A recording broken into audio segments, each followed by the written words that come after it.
Mateo Kapitulo 3. Miadtong panahona, miadto si Juan nga magbubunyag didto sa dapit nga awaaw sa Hudiya, ug nagwali nga nag-ingon, Hinulsuli og biyay ang inyong mga sala, kay hapit na maghari ang Dios. Si Juan, mao ang gihisgutan ni Propeta Isaias sa iyang pag-ingon. May nagsinggit didto sa kamingawan. Andama ninyo ang dalan alang sa Ginoo. Himoang tulid ang iyang agianan. Ang bisti ni Juan, hinimo gikan sa balhibo sa kamilyo, ug nagbakos siyag panit, ug ang iyang kanunon, dulon ug dugos. Unya, nangadto kaniya ang mga tao gikan sa Jerusalem, ug tibuok lalawigan sa Hudiya, ug gikan sa kayutaan nga kasikbit sa suba sa Hordan.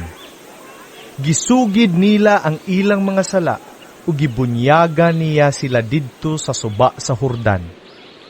Sa pagkakita ni Juan nga may daghang Parisiyo ug Sadusiyo nga nanuol kaniya aron magpabunyag, giingnan niya sila. Mga bitin, kinsay nagsulti kaninyo nga makalikay kamo sa taliabot nga paghukom sa Dios. Ipakita ninyo nga naghinulsol na kamo sa inyong mga sala pinaagi sa inyong buhat.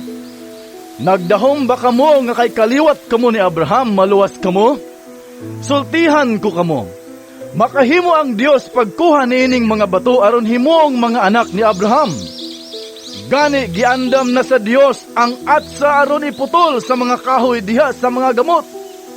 Ang tanang kahoy nga dili mamunga og maayong bunga, putlon og isugnod sa kalayo. Ako nagbunyag kaninyo pinaagi sa tubig, aron pagpakita nga naghinulsol og mibiya kamo sa inyong mga sala. Apan ang muanhi sunod kanako, magbunyag kaninyo pinaagi sa Espiritu Santo og sa kalayo. Siya mas gamhanan kay kanako, og dili ako angay bisan gani sa pagbitbit sa iyang sandalyas. Naggiok siya og nagpalid aron lainon ang uhot gikan sa mga lugas. Tigumon niya ang mga lugas didto sa kamalig, apan ang mga uhot iyang sunugon sa kalayo nga dili mapalong. Unya gikan sa lalawigan sa Galilea, miadto si Jesus sa Hordan aron magpabunyag kang Juan. Dili unta mo bunyag kaniya si Juan nga miingon, Ako ang angay nimong bunyagan, apan nganong ako naman hinuon ang mubunyag kanimo. Apan gitubag siya ni Jesus. Pasagdi lang nga mahitabo kini. Kay niining paagiha, makatuman kita sa tanan nga gisugo sa Dios. Busa miuyon si Juan. Human gayud sa pagbunyag kang Jesus, mikawas siya sa tubig. Unya naabli ang langit, ug nakita niya ang Espiritu sa Dios nga mipaubos daw sa lampati ug mitugdon kaniya.